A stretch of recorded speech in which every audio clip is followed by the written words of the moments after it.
Well, hello everybody, and welcome to the IVTC North America Regional, also known as the Identity V Tarot Championship West. This is the North America Regionals specifically. We have 7 teams here today, only 6 of which will be playing today. We do have one for tomorrow.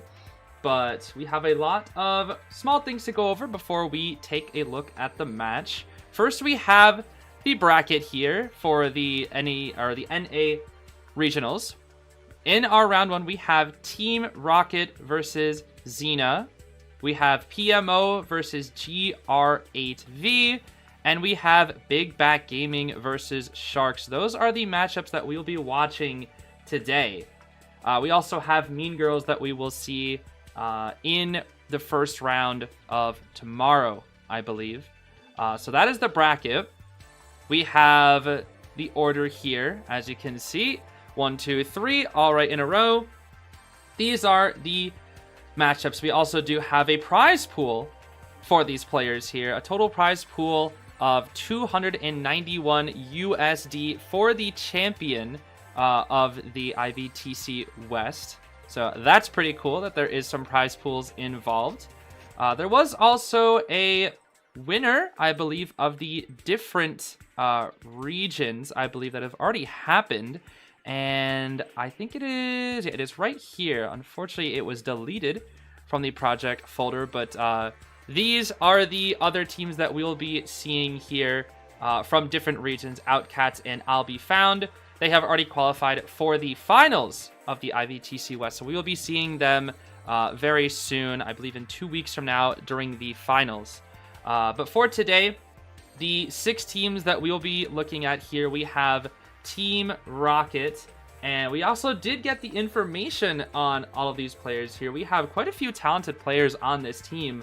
2 Alicorns, a Griffin, Evil Dragon, and somebody who has reached 56 stars in peak tier. I believe that is their king. So their king is going to be very strong. As for GR8V, they have quite a few strong players as well. Several players making it into peak tier with 13 and 25 stars respectively. 2 Griffins and a Cyclops on their side as well. These are their all-time highs, by the way, not their current rankings. As for BigBack Gaming, I do love their logo. It is very funny. Honestly, I'm a bit of a fan. We have a lot of strong players on this team. 3 peak tiers for Survivor, 1 champion and a Griffin as a backup. And they also have a Hydra as their knight. Or they have 2 Hydras, actually. My fault. They have 2 Hydras and 2 Titans. My fault. I misread that there. So very strong players on BigBack Gaming as well. This is all in their NAE ranks, by the way. This is Mean Girls. We will not see them until tomorrow, I believe. But they have 3 Alicorns, a Griffin, and a Cyclops as well. So lots of higher ranked players on this team as well. And of course, they won't be playing today. That will be in tomorrow's matchups. We have Sharks, which I absolutely love their logo. It is so very cute. What an adorable little shark that they have. And they consist of 2 Mammoths, an Elk, and a Cyclops. So not the highest ranked players of all time, but, you know, it is good that they are trying out the tourney scene. That is definitely one of the best places to improve and start practicing when it comes to getting better at Identity V. And, you know, Tarot, while it might not be the exact same play style as the actual game, there is still a lot to improve upon with so many different items and usages, lots of different things to use. So I'm very excited to see what Sharks will be able to cook up in this tournament. We have Z1NA, I believe called Xena. I could be wrong. But they have quite a few strong players as well. They have an Evil Dragon, 2 Griffins, an Alicorn, and a peak tier Survivor as well, a Titan Survivor. So very strong teams amongst here as well. And arguably the strongest team in this tournament, PMO, consists of 3 Titan players, 1 Hydra, and 1 Alicorn. So this is going to be a very, very strong team to take down. So I'm very excited to see what they'll be able to cook up here in this tournament. So I think with that being said, we should be able to get into the ban and picks right very soon here. Hopefully, once I get some information, we can start the ban-in picks here. So I hope everybody is excited for today's matches. Of course, there are only 3 matches being played today, and then 3 matches are being played tomorrow. There is also a best of 5 for the finals as well. All these matches will be best of 3, except for the finals, which will be best of 5, which is typically how a lot of tournaments are run. And it looks like they're going to be doing coin toss right now to decide who will be picking the map, and then we'll get into the character pick. So I hope everybody is excited here for the first day of the IVTC North America Regionals here. Yeah, both teams are all in their VCs getting ready here. Actually, they're all named after their team names, which is honestly really nice to see. But I'm excited because I know this tournament was long in the running. It was long being set up all the way back in, I believe, February, that the host of this tournament reached out to me to ask me to be a commentator. So this tournament has been in the works for a long time here, and there are lots of different regionals. This is only one of them. This is only simply the North America Regional with multiple other ones. I believe 3 other ones, which will all meet in the finals. So I'm curious to see how the ping will work in the finals, but honestly, I don't really know for sure. It's going to be hard to say. But it looks like they are going to be choosing the map here. We can move on over to the ban-in pick screen here. This is, of course, going to be Team Rocket versus Team Xena here first on the ban-in picks. And it looks like they're going to be choosing Sacred Heart Hospital, actually, as the map. So that's going to be pretty interesting. Oh, they banned Sacred Heart Hospital. Okay, never mind. I take that back. So if they're banning Sacred Heart Hospital, that means that they're going to be prioritizing their hunters. They definitely want to prioritize the hunters. But when it comes to Terra, you don't really have many good options for hunters. You have Hospital, you have Armist Factory, and you have Red Church. And I believe recently Moonlit was allowed, although I'm not entirely sure if Moonlit will be being picked here. So last map is Factory. Does that mean we're going to be going to Arms Factory? I am not exactly sure. But I disagree. How do you disagree? Never mind. Okay, I'm confused. Now I don't even know what's going on here. But I still believe that is what we'll be seeing here soon, is Factory as the last map. I don't know how you can disagree, but hey, it's not my tournament. I'm just here to watch and see what people can cook up here today. And yeah, this is also regular Terra mode as well. It needs to be said. This is not Crystal Ball. This is regular Terra mode, I believe. So if it was Crystal Ball, there would be a lot of characters that would not be allowed, and it would be very, very hectic. But you know, I don't know if they'll ever do a Crystal Ball tournament. But if Crystal Ball does happen, that would be honestly kind of wild. I'd kind of be interested in seeing Crystal Ball as well. And I think we are moving on to the characters now here as well. And we're going to be seeing a Bonbon pick here for the side of Xena here, which is quite interesting. I'm not exactly super familiar with the Tarot meta. I know that some characters are heavily buffed in Tarot, not specifically Crystal Ball, but just Tarot mode regular. Some characters are very, very strong in that mode. And then you have some characters that are definitely weaker. I know Doc tends to be a very strong King character for the Survivor side, because she can just heal and heal and heal and just can't stop healing. Enchantress is also very good as a Squire, has so many stuns to work with, whether that be for harassment and whatnot. We are going to be seeing a Wildling pick here from Team Rocket. Interesting. As their king? Oh no. Oh, Wildling as a king. That, oh my goodness. Oh, that's going to be scary. And it looks like Disciple will be Team Rocket's hunter pick here. So it's going to be Disciple and Bonbon as the hunters that we're going to be watching here.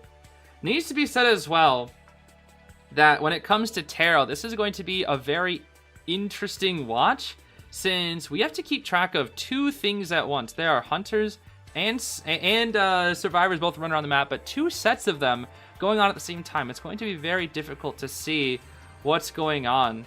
in the map. We're not going to be able to capture every last bit of information, but we do the best that we can out here. I'm very excited to see what it's going to all be about here.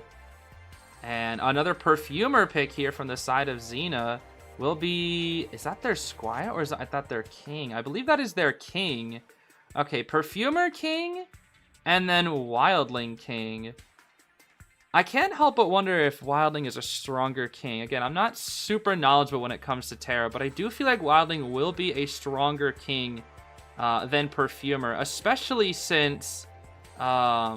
You're going to be going up against Disciple, which I feel like can deal with Perfumer without a lot of difficulty. She can use those cats and seal off the perfumes and then go for a jump, get a cheeky hit in there, or potentially just get a freeze before she can even use the perfume, or even stall it out. There's a lot of ways to counterplay it, so we might see that coming from the side of Team Rocket. I see the chat is already terrified of the idea of what a wildling king could bring, so we'll have to see. We'll have to see what it's like. And now we have some confusion from the side of Xena, unfortunately. But now it looks like they're going to be picking squires. It appears that they are confused. Well, when in doubt, you... What is there even to say, honestly? Oh, what is even there to say? Little girl tarot meta. Is little girl good in tarot? You guys would know better than I would. I have no idea. I have absolutely no idea if little girl's a good character in tarot. I don't know if her pages actually do anything. I feel like she would be kind of bad. I actually don't know. Oh wait, never mind. It looks like they're gonna be playing Naiad. I think they banned Bonbon, so they're picking Naiad. So is it Naiad and Disciple then? I think it's Naiad and Disciple then. Alright. I guess we're gonna get some clarification from the side of Team Rocket. Oh, and we see some gassing up from the side of Harvey's Coffee. Gassing themselves up here. I mean, hey, if you aren't your own biggest fan, then what can I say? Oh, this is truly the most interesting ban and pick screen I think I've ever got to see. We're just witnessing a conversation happen live here. Quite interesting. Are they arguing? Well, now I'm confused. Now I'm the one I'm the one who's confused. I saw hearts at first and I thought things were all going well. I thought we all loved each other. I thought we were all friends. Okay, I guess. Oh no, now they're listening to me. All right, this is embarrassing. Good. Oh my goodness. I think it'll be fine. They should be picking their squires here. Yep. Host is saying they're picking the squires. Let's see here. Let's see. Team Rocket blasting off again. I gotta see Team Rocket actually play Weeping Clown. There's no way that they don't play Weeping Clown at some point. He has a rocket. Surely they do. Okay. I think they're good to go. Which means we are gonna get started here. And I think, yeah, we are ready to get started. So let's do this. Here we go. Again, this is Team Rocket versus Xena. Round one. Round one specifically. Let's see how it goes. They already got everybody readied up here. It's tarot time. Does anybody know what those symbols mean, by the way? I still have no idea. I have absolutely no idea. But I've always really liked this tarot selection screen. I've always thought it was really pretty. I don't know. I've always been a bit of a fan. But we'll see. So the map it actually will be Sacred Heart Hospital as the map. I thought we were banning that out. Okay, I guess the map is Sacred Heart, unless that's incorrect. I'm not actually sure if that's incorrect. Is it supposed to be Sacred Heart? I guess they're just locking it in. Okay. I thought it was supposed to be Arms Factory. It's fine. I guess it'll be Hospital. Alright, so there's the Wildling, there's the Perfumer. We see the Anne, and we see the Naiad. And for the Squires, we have Doctor and Enchantress on the side of Xena. And then on the side of Team Rocket, we have Batter and we have Cheerleader. I feel like Team Rocket has a bit of a better team comp, honestly. Batter with the harassment, you have Cheerleader with the support. Because Wildling gets the passive 5% speed bonus from Cheerleader. He gets use the 6 stack for the speed boost as well. And he can revive if the Cheerleader cheers for too long. So I do feel like the side of Team Rocket does have the better team comp here, but we'll have to see. Here we go. It is time for the very first match. We're getting into it. I'm excited. Still don't know what those symbols mean, but maybe somebody out there, some IDV Tarot connoisseur will have some answers for us here. But regardless, it's time to get into it. The very first match. I guess we're watching the Naiad's perspective here first. So it looks like one team spawns up inside hospital and the other one will spawn looks like out toward the middle open cipher. We'll see where this Naiad heads off here first. We're gonna swap between the hunters depending on what's the most interesting thing to watch here. But yeah, both teams beelining it for that hospital. Definitely makes sense because hospital is so incredibly strong.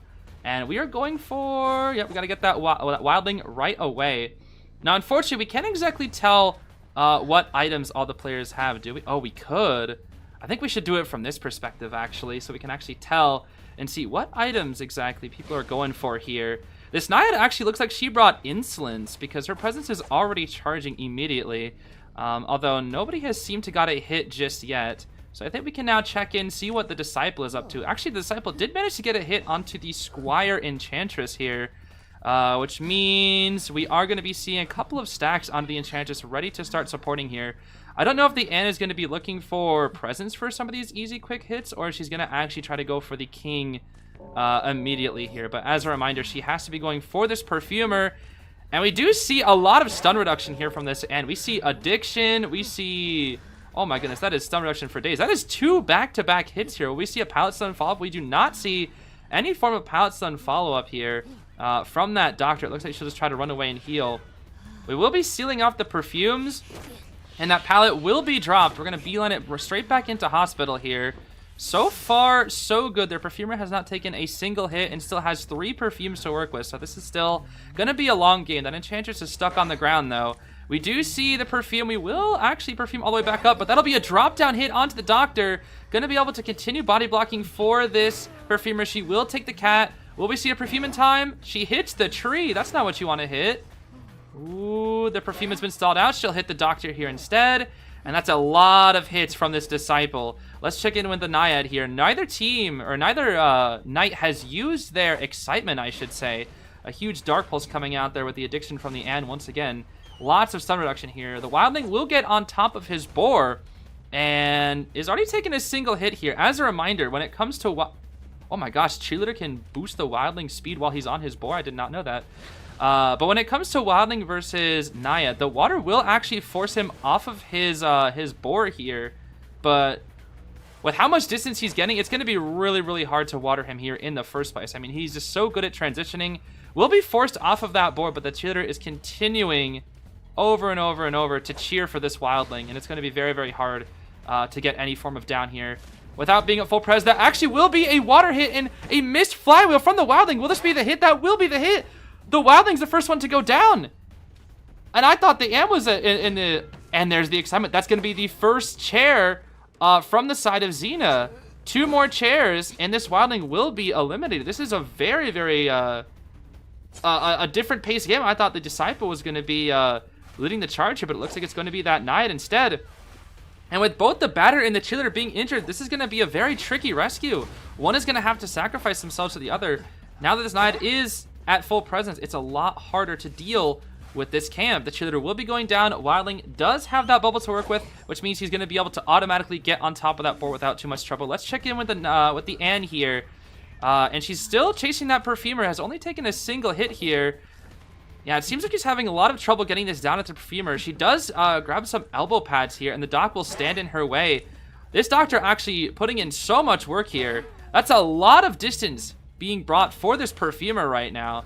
Obviously, they do always know the King's location, But even knowing the location sometimes isn't enough because you just need that distance coverage, and it's really, really hard to catch up sometimes here. Perfumer will actually grab a pocket watch here.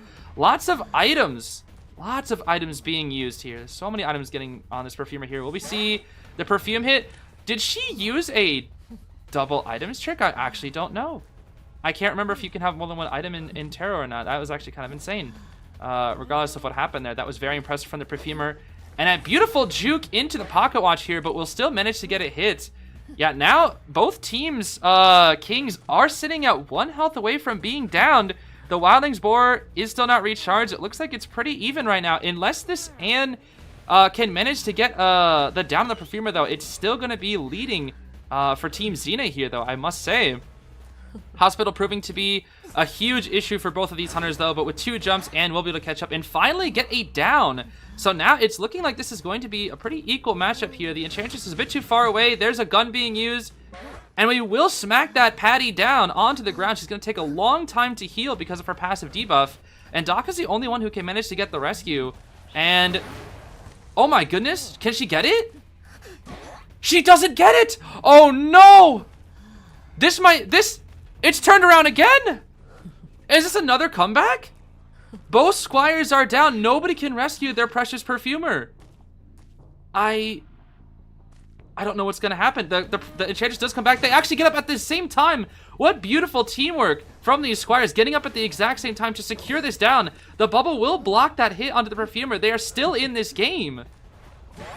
And a flywheel to dodge, and Perfumer will eat the hit. Doctor will block the way again. This Perfumer does get a Dublin and will need to kite it out here because the Anne has 2 jumps. Will she manage to catch up in time? It looks like she will get the jump in time. The exit gate is about to be open too, but every team is still alive. Now, what's going on with this Wildling here? I see the Naiads getting the batter down here, and the Wildling looks like he's about to go down too. Let's see. That is a hit onto the Wildling. Does the cheerleader have a gun to use? The Knight has excitement, though, even if she had one. This is the second chair onto the Wildling, I believe. I see the Perfumer going down as well. Both teams are getting their second chair at the same time. This is neck and neck. They're both tied. It's gonna come down to the squires. The squires need to perform. I see the batter still has 2 balls. The Enchanter still has a 3-stack. Both teams still have harassment tools. What? But 2 back-to-back hits. I think this is going to be the win for Xena. They can't rescue their Wildling. That should be it. I don't think they can get up in time. Neither squire should be able to get healed in time, and that will be it. Oh my goodness. That was an intense match. What a back and forth. Oh my goodness.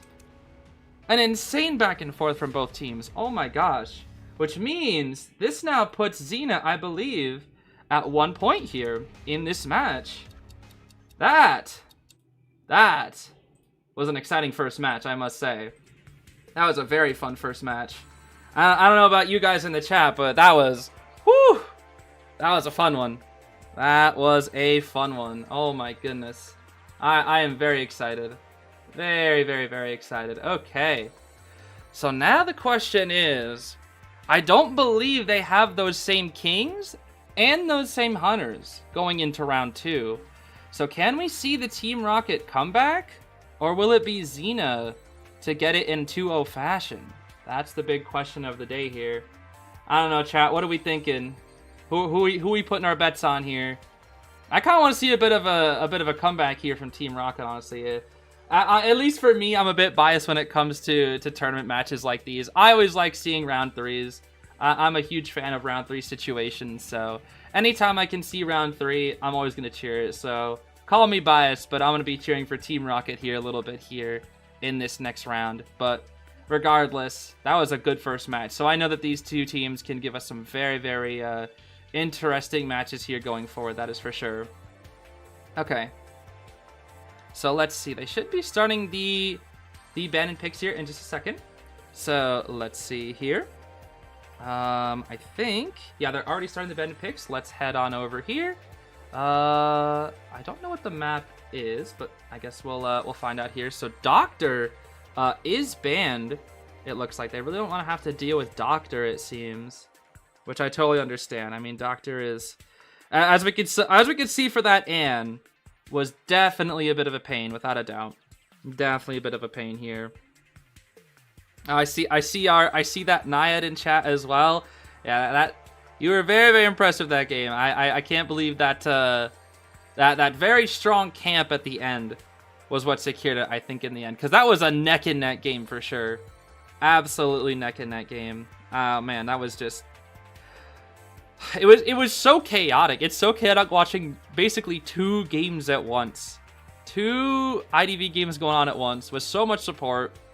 Honestly, I'm surprised we don't see more Tarot tournaments like this, because Tarot is such an exciting game mode with so much harassment, so much raw stats being increased from the side of the hunters, like, and how the hunters can even pick up their squires and their kings if they're there in time. Like, it's very rare that you get to see hunters and survivors working together. But, you know, in a match like Tarot, that's one of the only times you get to see it. It looks like they're actually going to be banning out Clown? A Clown ban is interesting. I do understand it, though, because the issue with Clown in Tarot, I feel like, is because you have infinite self-heals as a squire, it could be really annoying when a Clown downs you with a drill, because you will be downed for, like, a very, very long time. And I can see why that could be very, very frustrating for some squires that really want to put on the support, such as Doctor and whatnot. Although then again, I think Doc does ignore healing debuff, so I don't know if it would be that big on Doctor, but that's why they banned Doctor in the first place here. But yeah, I see. I'm also quite a big fan of comebacks when it comes to tournaments like these, so very curious to see what Team Rocket can cook up here. And honestly, might have a bit of a bias toward Team Rocket in the first place because, you know, as a Pokemon enjoyer myself, I do love me some Jesse James and Meowth. That's right. A tie would have been epic too. Yeah, I don't think I've seen ties happen in Tarot very often. I don't really know how it happens. Is that just when it runs the clock? I actually am not entirely sure. I don't think I've really seen tie situations when it comes to Tarot too often. It looks like Team Rocket's taken a very long time to pick their hunter here. But it looks like we will finally see the decision being made here. Let's see. Peddler! Ooh, okay. They're actually picking Peddler, which is not something that you get to see even in official tournaments. Peddler's not even allowed in official tournaments just yet, so I'm really curious to see how this Peddler is gonna play. Interesting. Yeah, the Grandma is not even allowed just yet, so the Granny is coming out. Alright, now from the side of Xena, it is time to pick the King and the Hunter as well. What will Xena decide here? Since they have the lead, will they decide to pick something safe? Or will they decide to pick something very aggressive? Let's see. I'm not sure how much either of these teams has studied the Tarot meta. But I'm not exactly sure. Can the same Hunter be played? It looks like that's a yeah. I actually thought we had some Hunter global bans, but it looks like that is not the case for this tournament. So instead, it's going to be a Naiad again. Okay, it looks like they're sticking with the fish. I mean, if it isn't broke, don't fix it. If it isn't broke, don't fish it. No, there's a pun to be made there somewhere, but somebody more intelligent will have to come up with it. Yeah, so I guess it's going to be the fish. The fishy Naiad will come out once again. So Peddler versus Naiad, huh? Interesting. Peddler and Naiad. So what about the Survivor then? We still need the King picks here. What's gonna be the King pick? Our King is Gracekeeper. Ah, that'd be funny. Gracekeeper because you have Grace on your side as well. How interesting. It's going to be the Gravekeeper, though. Gravekeeper King. I mean, he does have the 2 shovels, which is going to make him a pain. But I can't help but wonder there might be a better option. I don't know. I can't say that because I just don't know Tarot meta. So I guess it's up to these teams to really cook up something here. So let's see. Now it's time for Team Rocket. What's Team Rocket going to choose? They still need to pick a King. And it can't be Doc, and it cannot be Grave. So let's see. What will it be? Her camp is so good. Yeah, that Naiad knows what she's doing when it comes to the camp, that's for sure. Even watered off the wildling very, very well. If it wasn't a wildling, I feel like she was going to get a lot more of those water hits. So I feel like we might just be seeing a bit of a Naiad sweep here, unless Team Rocket can make a comeback. Forward as king. Ooh. Okay, I mean, Forward has really good raw stats. He can drop pallets at the speed of light. He has super fast vaulting. And that football is going to help him very much in the early game. Maybe not so much in the late game, but early game, that's going to help him out a lot. And having that very fast pallet dropping speed and vaulting speed is going to be very helpful against something like a Naiad, especially with how fast her swing speed is. And if she catches you up on a window and she has to pull back her harpoon, she's not really going to be able to manage to do much there. So, looks like we're going to be getting into the game here any second now. All I got to do is wait here for this invite, and we will get started with round number 2. So I hope you guys are excited. We got some interesting gameplay coming up here once again. Last match was so gosh darn intense. It was nearly a draw, if draws were even possible. I know the exit gates are about to be opened too, so who knows if they're able to manage that rescue? Maybe it would have been a different story. But yep, it looks like we are now getting into the second match. Here we go. Let's see. What team will come out on top here? Let us see. We also still have to see what the Squire picks are going to be as well. I mean, you know, we're going to probably need to see maybe a couple of harassers from the side of Team Rocket this time.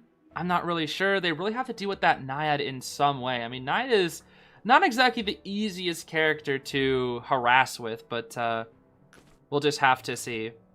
Looks like we'll be getting started here any second now. But yeah, good to see the chat excited as well. It's not often you get to see a tarot tournament, honestly. It's a very rare occurrence. So let's see here. Yeah, I like how they got 2 of the classic Leo puppets as their default as well. They got the Puppet Leo and then the Moon Phase. They got those 2 default Leos. But yeah, Naiad and Peddler. That's going to be the Lunar New Year Naiad skin as well. Pretty interesting. Oh. They see the skull pick as well. Okay. Listen, I'm a Ryuji fan, so you're not going to see me complain. Oh my goodness, there are 2 children in this match. What the heck? Never mind, it looks like they're going to be opting for a cheerleader pick instead. So I'm curious to see what this little girl's going to do, because she can do a lot of good body blocks, especially against Peddler. With that vine, it's kind of hard to dodge sometimes if you're out in the open, but if little girl is leashed onto the forward and de-leashes, she can actually take the vine in place of the forward. And no matter where she is, she can always warp to the forward to help support him instantly. So I guess I could technically see how this would work. Actually, I just forgot the fact the Peddler's on their side. So I'm a doofus. But regardless of that, the Naiad, it kind of works same with the Naiad, you know, when she's in the swimming form, they can pull back the harpoon and little girl could do a little bit of a body block there. But even then, I'm actually curious to see what Forward's vaulting speed is going to be like when it comes to the little girl being attached to him, because, oh boy, we know how fast Forward's vaulting speed is on its own, but with a small child as his best buddy, oh boy, that's going to be a very fast vault, that's for sure. That's about to be some rage mode battle right there. How many rounds are there? There are 2, this is round 2, but there are 3 rounds. It's a best of 3 set. Round 1 has already ended, and that was a point for Xena. Now it is time for the second round here, and we're gonna start things off with this Naiad here once again. Let's see how the Naiad's gonna start off this match here. Both teams actually starting near this reception area, and Naiad getting a big harpoon ready here. Huge harpoon. Well, the forward is just gonna be getting a little bit greedy here and digging up that chest. That's already gonna be a very early hit for this Naiad. And as a reminder, she does have Insolence too. Insolence is very good for a Naiad because obviously you get to the full presence faster. But especially in Terra mode, you have that tolerance buff. I mean, with the stun back reduction, that's going to be so very good. And speaking of pushing things back, we do see a little bit of a pushback there from the small child. Look at how fast that pallet drop is. Oh my goodness, dude. Truly drops pallets at the speed of light with the little child best buddy here. Let's see. I really want to see him vault that window, bro. I really want to see that vaulting speed from the forward. Look at that, dude. How are you gonna ever drop? Look at that, dude. It's just so fast. The raw stats on this forward are absolutely incredible, but the Naiad is already catching up. Let's see what this peddler's cooking up here inside church. It looks like he's already got a couple of hits onto the cheerleader here. Has a lot of stun reduction to work with and will set up a wall. Oh my goodness, all teams are trying to get, all the stars are trying to vault through the same window, but they can't. Cheerleader's gonna cheer for the grave. We do get a hit onto the enchantress here as well. Let me actually open this up so we can keep a little bit of a better track of their items here. Again, both hunters are bringing excitement, as you kind of need to in this tournament. We'll see a quick stun here from the enchantress, buying even more distance for this gravekeeper. Might see a little bit of rocks being used here. A beautiful dodge from the gravekeeper here. Xena is absolutely doing the best that they can here to keep the hunter at bay. And the peddler actually has so much presence right now. Oh my goodness, where did she get all this presence from?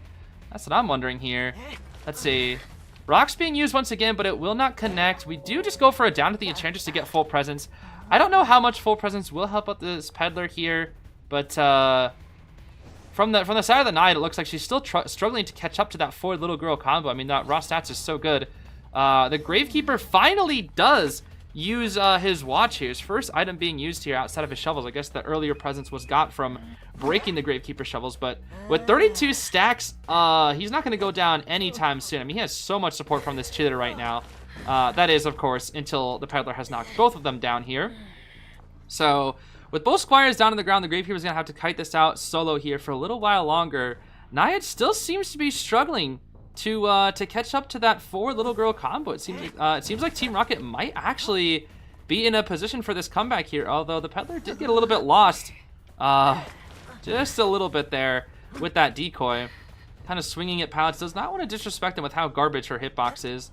Yeah, really scared of pallets here, which I don't disagree. I mean, pallets can be pretty scary when you have a trash hitbox like peddlers. Oh, that's a lot of damage, but with the perfume, it's not really going to be that effective, unfortunately. It does get you a lot of points, if nothing else, so you can buy more pills, but unfortunately, I'm not sure what else. Look at the top left. Look at how many buffs this peddler has right now. Oh my goodness, she is just so incredibly fast. But let's check in with the Naiad. Let's see what she's doing here. Forward is still yet to take hardly any hits here. He will go for a vault here. Actually, we'll go for a perfume instead, thinking that he cannot make that vault. But with little girl, I mean, it's going to be a lot harder now. The batter is still here, doing the best that he can to harass, pushing that Naiad back over and over again. Will this finally be a hit? We do see a page being used for. We'll use a bit more of the ball just to get a little bit further here. Still has quite a bit of ball to use. No little girl pages, though. Not a single page onto the child, but look at this. Look at that vaulting speed, dude. What are you supposed to do? What are you supposed to do against that vaulting speed, dude? Oh my gosh, it is just so incredibly fast. So incredibly fast. So right now, it looks like the teams are kind of neck and neck. Both of their kings are just kiting like gods. They're just not going down. Both the grave and the forward are still at full health and not a single down onto either one of them. However, they're going to start running out of items here soon. Both sides are using up so many items back to back to back. And eventually, they're going to run out of items here while these hunters are going to be super powered up. So at this point, it's a battle of attrition to see who can use less items less frequently or who can recharge their items faster. Because, on the side of Team Rocket, they do have that little girl to keep recharging pages. But on the side of Xena, they have two characters that can recharge items and a cheerleader who just has absolutely endless support. So both sides are struggling quite a bit here. And there is the pocket watch being forced out from the Naiad. It looks like she's not going to be getting that hit anytime soon. So let's check in with the peddler here. Let's see what she's doing. I do see a gunshot. Okay. But not going to bother using the excitement. That didn't actually really do too much here, it seems. Again, still, both kings have not really taken any hits here. Look at how slowly she vaults through that. But again, the hunters are powering up. Look in the top left. You can see all those gosh darn buffs that they have. The raw stats are absolutely insane right now from the side of this peddler. And the gravekeeper gets so much distance with that football. Look at him. He is gone, dude. He is gone. So much distance right now, but this peddler is catching up with so much speed. It's starting to it's starting to get to that point. They're starting to run low on items. Now is the point when the hunters are about to start taking over, I think. Because they're starting to run out of items. Gravekeeper has nothing to work with, as we can see. We will get it down into the cheerleader so he doesn't get to 28 stacks, but I don't really know what resources this peddler has here to work with, but We are going to see it right there. Both squires are now down on the side of Xena, and the exit gate is about to be open. This might actually come down to the exit gates. I actually haven't really seen what happens when it comes to the exit gates. A huge missed vine there, unfortunately, from the peddler. And the Grave's gonna get even more distance from that. And she'll knock down the cheer too. Still struggling to get a hit onto the king. We'll see what the Naiad's up to. And we see this gun still being used from the forward, but finally gets a hit onto that forward. Oh my goodness, I have not seen damage on a king in so long, dude. It has quite literally been so very long. And this batter, I must say, is doing a very good job of managing those balls. And the forward gets... Is that his second pocket watch? Are they going for double item trick onto this forward? Oh my goodness. These squires are absolutely cooking if that is the case. There it is again. She might just try to go for a quick hit on the batter here just to get the... She actually won't. She's going to continue going for that forward. Honestly, I don't disagree at this point. It's so late into the game, you really have to start getting these kings down. Because if you can't get the kings down, it's going to be very, very tricky here. Very, very tricky. Let's see. Yeah, there's still too many... Yeah, there's still too many pallets in this area for Naiad to be worked as effectively, but so many resources being used against this Naiad. The balls, the little girl pages, it's just too much. And the exit gate's gonna open in 50 seconds. This batter just working overtime to constantly keep distance. The little girl too, working overtime, constantly pushing this Naiad away. She just cannot catch up to that Gotchdawn forward. She finally does, but is there a resource? There's a flywheel. Oh my goodness! But on the side of the peddler, can we see? The Schiller go down, but the Gravekeeper, can he get that heal up? I think he does. He's in with the pocket watch. He does manage to get the heal off, but there's the vine, and he manages to dodge with the pocket watch. He manages to zoom out of the way. Both survivors and hunters are all in this area, and the exit gate is opening in 17 seconds. They both want to get out the gate. Doesn't matter who gets out first. How does this work? Oh, it's so intense. 10 seconds till the gate opens. She freezes the gamekeeper. What? That's a grave. He has elbow pads to zoom on back here. The gate's gonna open any second now. Can they manage to get out? He has an elbow pad. The exit gates are finally open. There's a gunshot. Excitement is ready. What is going on? She's gonna pick up... What? The Gravekeeper got out. The Grave got out while she was trying to pick up her own. Oh my gosh. The Grave got out. I think that means, if I'm not correct, is that, I'm pretty sure that's the win for Xena then. Because that would make it a 2-0 for the side of Xena. I'm pretty sure that means that Xena is the victor of this set. Oh my goodness. That was an intense game. Oh my goodness. What an intense game. Here we go. Yes. I think that is going to be Xena's win in 2-0 fashion. So, you know, good stuff from the side of Team Rocket. If nothing else, they made those games so intensely close. I mean, it was truly anybody's game, honestly. Xena did take it here, but oh man. Team Rocket, they did not make it easy for them, that's for sure. Not at all. Just seconds away from victory, I feel like, on both times. But still, those are some really intense games. Really, really, really intense games. So really, really good stuff to Xena for winning that first match. So yeah, that was good. Honestly, that was really, really good. What a good way to start off this North American regional. Honestly, what a good first set to start things off with here. For our second set, actually, I think we are going to be seeing... I honestly forget exactly. Let me see. It is going to be PMO versus GR8V. So let's make sure to set that up here in the chat so that everybody knows who's up here next. This is going to be the second set, of course. Match 2. Second set, whatever you want to call it. Whatever the official term is. I don't know what it is. I just pretend to know and people listen. Alright, let's see here.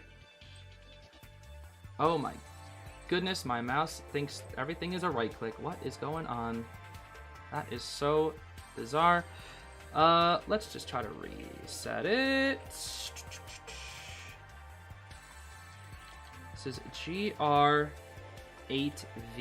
Not exactly sure what that stands for, but we'll have to see. Okay. Let's pin it up. That's going to be the next match.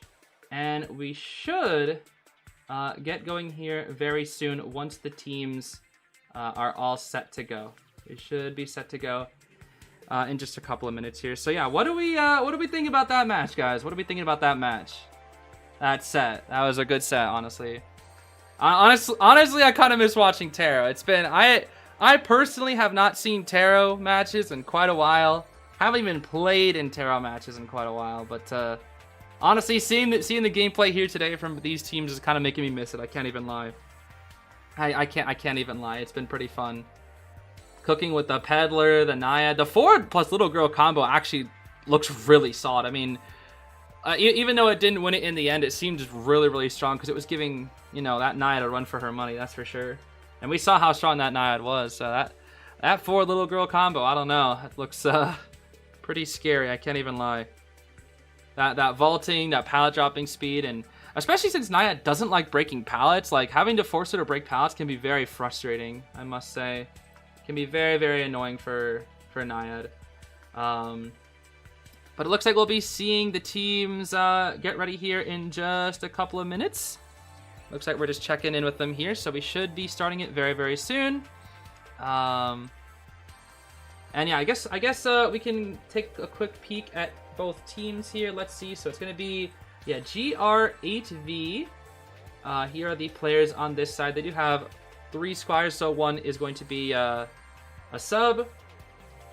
And then we have PMO as well, which they also do have a sub as well. I guess they wrote it down as sub and then other was just a squire. Maybe they just like swap in and swap out. I'm not exactly sure how it comes down to. But again, PMO was that team that had a lot of high-level players, so it's going to be really interesting to see these players go at it, honestly.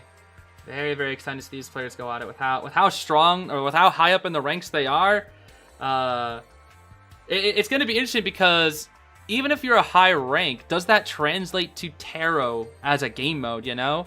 Because again, the Taro meta is so different. Obviously, certain characters are still very strong, but I don't know if being a high rank necessarily translates into Taro victories. I mean, if you grind Taro all day, I feel like maybe there's a chance, but who can really say? I guess we'll have to find out here in this set. Looks like one of the PMO members just got home, so we do have a couple minutes to wait here, but we should be starting in still very soon. Not too much time now, but that is all good. We gotta give him that time. Gotta give him that time. So yeah, there were even some changes made into Taro recently as well. I think it was like 1 or 2 weeks ago that kind of threw a bit of a wrench into the rules setup. I think it had to do with Moon River Park being added as a Taro map, and then I think Percy or something was added into this as well. So I don't remember if he was allowed now or if that's in the finals matchup. I'm actually not 100% certain. But regardless, maybe in a future one or in the finals, we will have to see. And I think we should be good to go in just a couple of minutes here. Just a couple of minutes. Want to see a Postman being played today? I'm actually not so sure if Postman's good in Taro. I wouldn't know. Okay, I don't know much about Taro meta, so this is all very new to me, honestly. I'm kind of just here to go wow and look at all these amazing plays. Like, the people playing are the ones that know what they're doing. Me, I'm just like, oh wow, that was pretty cool. Wow, that forward little girl combo was kind of nutty, bro.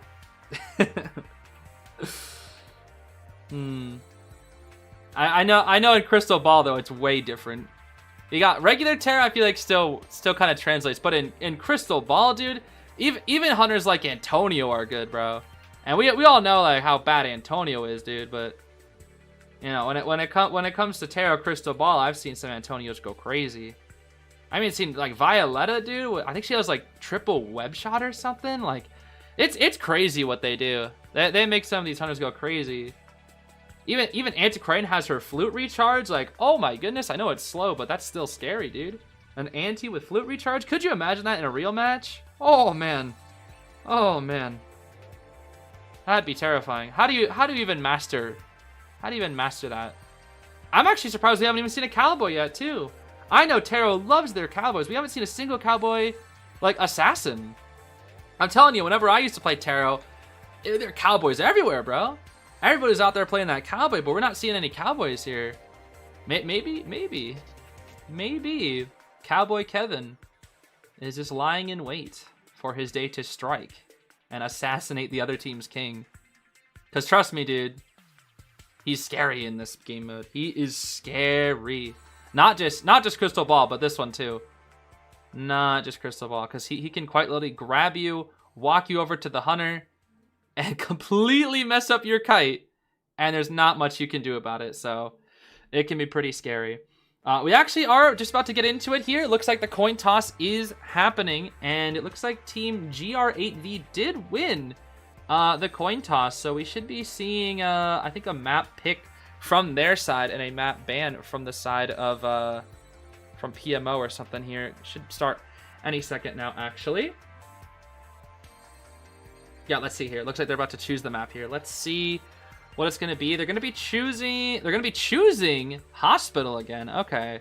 So round 1 Hospital. Again, that's not something that you see in a real tournament. You're only going to see that in this tournament, that's for sure. Round 1 Hospital, when it comes to stuff like IJL, IVL, KOA, they're not going near that gosh darn thing. They're not going near that at all. Why can't maps just be at random? It's just in a tournament setting, you have it, you want more control, right? You want more control. So that's typically how it goes. And it looks like, yeah, the person who wins the coin toss seems to choose the first map, and then the loser will choose the second map. So there's a bit of a comeback factor there as well. Looks like that is the main reason for it here. But yeah, if they ever decide to do a Crystal Ball tournament, oh man, I'm gonna have to watch that one because it's gonna be wild. I don't even know if there is one. I don't know if they ever have done it or what, but it would probably be insanely wild. Okay. Last map is Arms Factory. Okay, gotcha. Oh, that's what they meant by last. So it's gonna be Hospital, Red Church is second, and then Arms Factory last. That's what last map I meant. Okay. So round 1 Hospital, round 2 Church, round 3 Factory. If we get to round 3, we might not even get to round 3 if it's another 2-0 situation, but we will see. We will see. I think now it's time for character abandoned picks. Let's go take a look-see here. I don't know who the heck that is, but we'll see. Wu Chang. Okay, Wu Chang has been a bit on the rise, I will say, in this meta. He's becoming a pretty popular pick, I must say. Actually, we need to swap this over. My fault. This is different teams here now. My fault, my fault. So now PMO will choose their hunter and their king. Let's see. These are the very high-ranked teams, so I'm curious to see what they're actually going to be picking here. I don't know what that is. That's the dog. Oh, Wildling again. Okay, Wildling and Peddler again. Okay. I mean, Wildling obviously just really stupid as a king, honestly. Like he's so gosh darn stupid as a king. But Peddler as the hunter, Interesting. And now GR8V will have to choose a king that isn't Wildling. There goes that dog as well. Rest in peace, that dog. I don't know whose dog that was, but that dog is gone. The dog is meta. Should be banned. What'd you say about Postman? Perfumer. Okay, wait, is this not the exact same 2 kings from last time? I think it was. I think it was Wildling and Perfumer last time too, right? I think it was. That's interesting. I guess we're going to kind of be seeing very similar matchups. Maybe that's just the meta. Who can say? That's a bit more of a pleasant picture of the dog, I must say. And it's gone again. Bye, dog. The dog jump scare to the dog leave. How interesting. It's like a boomerang. In, and then it's gone. Back to where it returned. So do we still see a hunter pick here? I think we should have a hunter pick here as well. If I'm correct. No? Okay. Guess not. All right. That is fine. So we should get started here. very, very soon. Any second now. So yeah, this is our second set of the day. As a reminder, this is PMO versus GR8V. Is that supposed to be Great 5 or like Great V? So it's like GR8, which means great. Great V, Great 5. Wait, is it Great 5 because there's 5 of them? I actually don't know. I'm actually a little curious now. Anyways, looks like we're about to get things started here. So let's move our scorecard here. I do have to move the numbers here just a bit to make it look not as silly. So let's do this. This is 0. Yeah, both teams are equal and are getting on in here. So the match will start very, very soon. Oh, it's great value. I see, it's great value. I see, I see. That's funny. That's funny, that's funny. I like that. Great value. Okay. I think we are ready. I think it's time to begin our second set of the day. Look at all these griffins, dude. Oh my goodness, griffins galore. Gosh darn, griffins everywhere it seems. Alrighty. Yep, looks like they're gonna start any second now. They're just wrapping things up here. So Perfumer, Wildling, Peddler, and then what do we have as our other hunter? It was Wu Chang. Wu Chang, Perfumer, Wildling, Peddler. So Wu Chang is the only new character when it comes to the hunters, at least that we've seen so far. We already saw the Peddler. Wu Chang as a hunter in tarot, though, I actually don't know. I'm not super knowledgeable when it comes to Wu Chang and tarot. I cannot lie. Okay. So let's see what they're going to be choosing as the squires, though. Are they really going to lock in 2 childs? No way. Thief? No way. There's no way they're going to go Thief. Batter and Doc. Okay, Enchantress and Doc makes sense. They're actually going to lock in Thief. Oh my goodness. Ah, and it's going to be the Niamori skin, I see. Niamori skin for the Perfumer. We've got the, I think that's Best Deduction Wu Chang, a default Peddler. Yes, I think that's default Peddler. I'm actually not 100% certain. And then the Wildling, I think that's his Koa skin. Got the Koa Enchantress, some form of Thief B tier. Enchantress on both sides, okay. They got the recent A tier Enchantress on the left, as well as the Sanrio cheerleader skin. Okay. Well, the first round of the second set between PMO and GR8V will begin right now. Let's see how it goes. Thief can be very annoying if played right. This is true. This is true. It's not every day you see a thief, you know? Not every day you see a thief. I mean, I say let him cook, but I just can't help but wonder what it's going to be like here. Okay, I guess we'll start things off by watching this Wu Chang. So the difference in advantage that Wu Chang has is he can instantly teleport on top of somebody here, which means, although he didn't really teleport as far as he probably should have, definitely could have got a lot closer to these survivors. That is for sure. Now let's have this go out here so we can keep track of all the cooldowns and the items and whatnot here. Starting chase in Shack, we do actually see confined space here from this Wu Chang. You kind of need it, honestly. It is hospital. So let's see. Cheerleader's already starting with the cheers. It does actually take a very, very early hit, though. That's an extremely early hit. Did Peddler... Wait, did Peddler get 2 hits back to back? What happened here? Oh my god. Oh, she got... Wait, what's going on here? This Peddler's getting hits for days. Is this Perfume about to go down? Where are her... Oh my goodness! From the sky? That's gotta be terrifying. Hold on, here comes the thief. Ooh, yeah, I don't think that thief's gonna be able to do much here. Uh-oh. Oh, Enchantress buys her a little more distance. Thief is trying to help, but he's a little too far behind. He's gotta catch up. We do get hit onto the Enchantress. She does unfortunately miss her flywheel. And I don't think that thief flashlight's gonna do much here, honestly. This Peddler's chase is very good, I must say. I think this might actually be the first down. onto the Perfumer here. Oh, it comes down to a mind game situation. This peddler has Blink. Oh my goodness, she's completely ignoring the fact that she is gonna get stunned here. No way. Is she just gonna... She's just gonna go for it. And she should be able to get this chair. This is such a huge start for the peddler. She could even smack that thief if she wanted to. I don't think she's gonna, but she could. That's a huge early chair for this peddler. Let's see how the Wu Chang's doing now. He actually did get 2 hits onto the Wildling, so he's not too far behind. The Wildling's still off his board for another 35 seconds. If he can manage to get a hit right here... Ooh, not quite. There's the bell.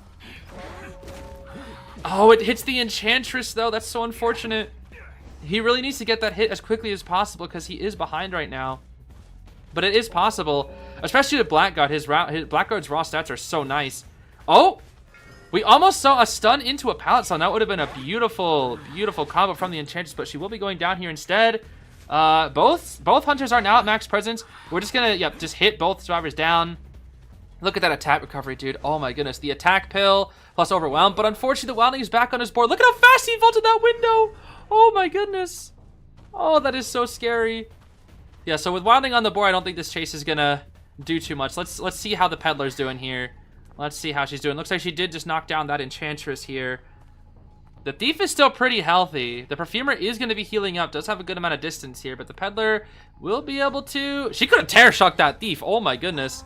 That thief just has nerves of steel, dude, I must say. Although it looks like the Wildling is going to finally go down for the side of the Wu Chang here. And we'll use Excitement to get this chair.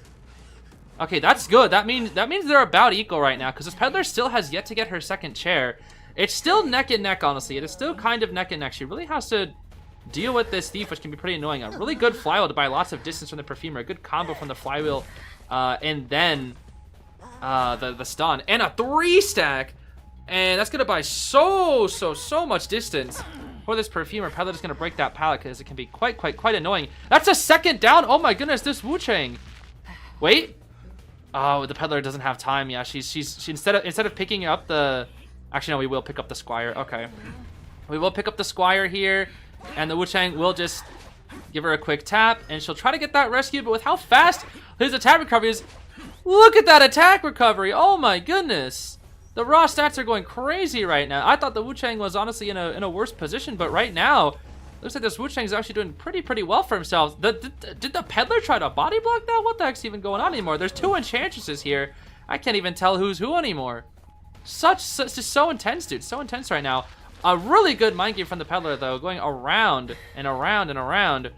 The Enchantress is still here to body block, though. Perfumer will use that elbow pad. It's gonna be close. Nice dodge of the rocks, but that's still not gonna be a full down just yet. A blink will be ready here. Will we use the blink to get the down? I'm not entirely sure. We use the rocks to get the down, actually, it seems, but the Enchantress doesn't have any... the thief has the gun, though. She has to respect the gun. Enchantress has no stacks. She will get the Enchantress down. Actually, it looks like the Wildling is down, too. The Excitement's actually shown that that's going to be it, actually. I thought that was only 2. Oh, my gosh, that Wu Chang comeback. I thought this was such a huge lead for the peddler. The Wu Chang had such a slow start. But once he got that max pres, he just stayed as Blackguard, and then they just couldn't do anything. His raw stats, his attack recovery, his stun reduction, the excitement... It was just too much. Wow, that was fast. That was a fast game, too. Oh my gosh. That was incredibly fast. What the heck? Dang, that's impressive. Okay. I was not expecting it to go that fast. Sheesh. That's the fastest game that we've had so far. The other 2 at least had the exit gate symbol. They're like, oh, exit gate's gonna be open soon. Oh my goodness. Yeah, and that's gonna be 1 point for Great Value, actually. So if Great Value wins 1 more round, that's gonna be it for round 2 in a 2-0 fashion. That would be insane. That would be absolutely insane. Let's see. Okay, it looks like they're gonna start doing some more ban and picks here. Let's take a quick look. Here we go. Okay. Oh, it's not. Oh, Naiad again? Oh, that's banned. Never mind. They're banning the Naiad. Okay, never mind. I was about to say, if we see Naiad again, dude, that's not a lot of variety there. It seems like Seems like we have a lot of favorites out here today. If it was going to be Naiad again. Okay. Can you add me on IDV? Oh, that's crazy. Okay, looks like we're actually going to be seeing a sub from the side of Great Value as well. Oh, wait. Oh, we're subbing too? Oh, both teams are subbing. Okay, interesting. Both teams are subbing a player. Interesting. Interesting. I was not expecting that. And they're going to ban the Wildling. Yep, as you should. As you should. Wildling's such a good king, dude. Such a good king. Even though he actually lost to the Wu Chang there, but hey, listen, I was doubting the Wu Chang. I was doubting it, and I was proven wrong, dude. I was proven wrong so quickly, so very quickly. Naiad's a weak hunter in Terra. I mean, she picked up a win earlier with a really good double camp, so she was able to get 2 quick downs onto the Squires, and they just couldn't rescue, and that was it. Got that win like it was nothing, dude. So impressive from that Naiad. All right, yeah, they're just subbing they're subbing players here real quick, which is fine. Kind of curious to see if the games will go any differently now that we have some subbed players here. Yeah, that Naiad was crazy. Who won? It was Great Value got the first point. They won the first round. So now we're on round 2. And it looks like we're going to be seeing an Ann pick here from the side of PMO. So that's going to be Ann. And we've already banned out the Naiad. So Ann again. And Wildling is banned too. Okay, now it's time for Great Value. Let's see. No Naiad, no Wildling. I wonder what it will be. I guess you could do 2 Anns. That'd be kind of wild, actually. This is also Red Church, by the way. Looks like they're going to go for Wu Chang again. I mean, again, don't broke what isn't fixed. Wu Chang and Perfumer. Actually, yeah, that's the same combo. Yeah, they're going for the exact same combo of Hunter or Knight and King, I should say, last time. Wu Chang and Perfumer. How interesting. It's kind of crazy that Knight Sterling cannot actually be a Knight in this game in Tarot. Because a Knight is a Hunter. unless we get a Hunter switch form, that would be interesting. If Richard ever got an identity switch, oh my goodness, that'd be crazy. Okay, from the side of PMO, they have to choose a king that isn't Perfumer and Wildling. We already saw the forward. What else will we see? We could see a Doc. I know Doc is pretty common. It's forward again. Okay. So is this just the meta? It seems like we're seeing a lot of very similar character picks. Like, it's Wildling, Perfumer, and Forward as kings. Is this just the meta? Like, am I just witnessing Tarot meta? I feel like I'm just witnessing Tarot meta before my eyes. Who can say? Alright, but the second match should begin very, very soon now. If Wheel ever came... A Breaking Wheel. Is Wheel even allowed in Tarot? I don't know. He is, right? I think he is. I feel like I fought a Wheel in Tarot. Although I don't remember. Maybe. Keyword being maybe. Who can say? It has been a minute. I feel like I definitely need to get into Tarot again after witnessing some of these gosh darn matches, but looks like we are just about to get into the second match here. As a reminder, it is on Red Church. So it is kind of similar to the last set. Yeah, this set and the last set are actually quite similar. This quite literally might just be the Tarot meta that we're witnessing here. Who can really say? Alrighty. Here we go. Let's move on over here. Let's make sure we now know that Team Great Value has 1 point over Team PMO. And now it's time to get into it. All the teams are ready. Looks like we'll begin any second now. Is Goatman available in Tarot? Looks like that's a no. Okay, yeah, chat's saying no. Yeah, if Goatman was in Tarot, whoo! I don't even want to think about that. That would be like, oh, that'd be so scary. That would be very, very terrifying. Let's see here. Now, we don't know what the Squires are going to be this time either. We'll have to see. So the Wu Chang and the Ann are coming out here. And it's going to be 2 Pomegranate Childs? Nope. Only 1 Pomegranate Child. No, that's not a... Oh, that's a... Oh! Oh, I see. We're going with some XXX Holic theme, I see. Okay, we got Watanuki and the child from XXX Holic, what I don't remember the name of. Ko? I think it starts with a K. I don't remember. I don't remember her name. But we got OPH Lily, and I guess they're both going to have 2 little girls on this side. Pomegranate little girl, and then XXX Holic little girl. Okay. So we might see, it's going to be the 4 little girl combo again, huh? Just like last time. But this time the Wu-Chang has to deal with it. But this Wu-Chang has confined space, so he might actually be able to deal with it. The thing is, against the Naiad, I feel like it was going to work better. But it's going to be harder because you don't, it's not as bad because the Naiad doesn't like vaulting through stuff. So she doesn't have the time to set the confine. Because she likes watering things off. And watering things off gets kind of tricky. You know, the more you get into the match. Especially when there's just so many freaking resources. Is Escapeologist allowed in Terra? I don't know. I don't know if he's too new. I honestly have no idea. But even though he's like allowed in rank and duos right now, I still barely ever see that bald boy. Kind of unfortunate. Okay, let's see here. I guess we'll start things off by watching this Ann. Last time we started things off by watching the Wu-Chang. That's a good start for the Ann already, using both speed boost here. I do completely agree, although Wu-Chang it looks like he teleported on way more accurate on top of the Ford. Ford's already having to use quite a bit of ball to escape him here. Let's see. Okay, little girl does actually eat the cat here. What a good jump from this Ann, though. Oh my goodness, I must say, that was a really good jump from this Ann. Absolutely huge jump. Very, very accurate jump. So this is definitely an experienced Ann, that's for sure. Might see the first hit happen right here, but the Perfumer will go for the perfume. So she will stay healthy, but it will give a little bit of presence to that Ann here. So Ann does have the better first start here, I must say. Do we have a perfume? We do not get that first or that second perfume, unfortunately. The Perfumer was not able to get that reaction. I do believe that perfume was up in time.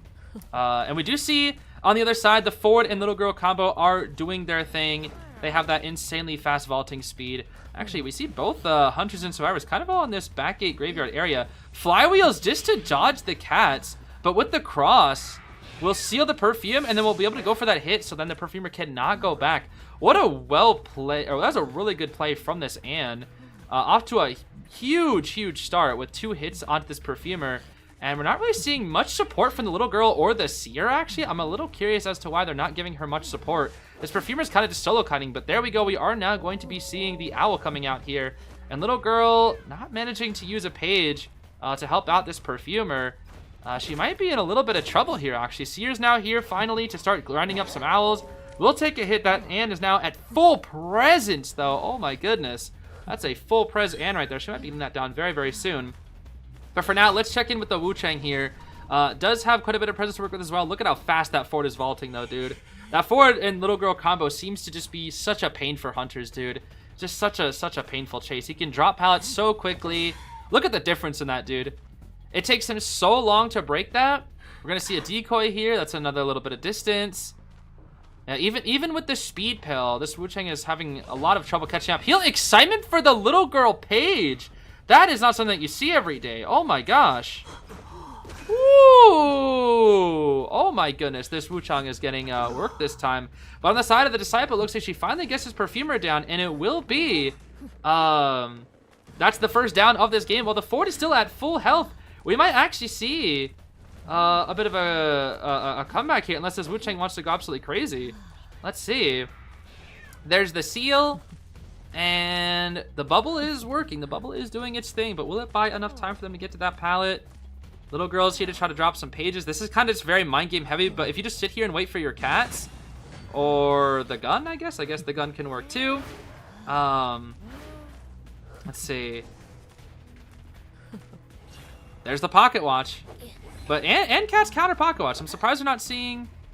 No, cats are ready now. Here we go. Here's the cats. Will anybody try to take the cat? She is a little bit lost, though. Just a little bit. Looks like the Wu-Chang is finally at full presence now. Let's see. Is finally a full pres. We'll get the Siphon here. And we won't even bother to hit the Cheerleader, which is fine. Although this Ford does not have any little child attached to him. Chitter will go for the body block here. But now he has attack. He has the attack pill, so it's going to be even harder to catch up. Let's see. Is that pallet there? That pallet is gone. Ooh, what a play. He tried to swing at the little girl and gonna be dodging the Wu Chang umbrella too. Oh my goodness. It looks like 4 little girl is the combo of the day. They just look unstoppable right now. Look at that. He just gets so much distance with the ball. Oh my gosh, so much distance. All the way back into the church area. Sheesh. And he just has not even been chaired yet. He simply hasn't been chaired yet. Oh my goodness. Okay. And using the football to dodge the bell. He'll teleport. Oh, he tried to help out. He tried to help out the... I understand. Oh, there's just so much going on at once here, dude. There's so much going on here at once. Let's check in with the Anne. Let's see how she's doing. She's still going for that perfumer. She's got a football of her own, though. Hey, not Ford exclusive this time, that's for sure. Not Ford exclusive. She is a bit cornered here. Does she have any teammates? There is still no Seer Owl, but her teammates are here. Has the window ready for her. They do have a bit of the infinite set up here. Or, not all of it. They are going to try to get the infinite set up here with the Seer. Yep, the infinite is now set up, but Anne can definitely deal with the infinite without too much trouble. That will be the hit. Onto the perfumer. She still does have football to work with. Forward is still completely uninjured on the other side. Sheesh. This is looking really, really good for the Anne right now, honestly. Even though she's struggling a little bit here, this is still looking very, very good because her king is absolutely cooking right now. Bit of a mishap with that decoy, actually. I think the cat on that decoy is confusing this Anne here. We might have to get that clairvoyance to find out where she is. Yep, going for the clairvoyance. Now we see a trade swap to the warp just to catch up here. But that means no more excitement. And the decoy is gonna... Yeah, the cat... Oh my goodness, dude. This Anne has such crazy... Oh my gosh! What? What is going on? 2 crazy jumps and then a Seer Owl to clutch it up so that she doesn't take the hit, though. Oh my goodness. And then using the broken window to transition to the next pallet here. And the exit gate's about to open, but the fort has finally gone down. The perfumer goes down a second time. Do they have any form of gun? Do we have gun? Anything? There isn't any excitement for the Anne to work with. We seal off the Seer. The little girl's not here. That's the chair. Perfumer has a gun too.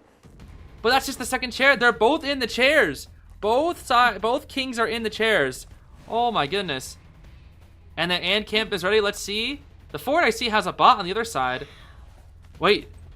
The little girl on this side actually has to try to manage to get this rescue. Can't she do it?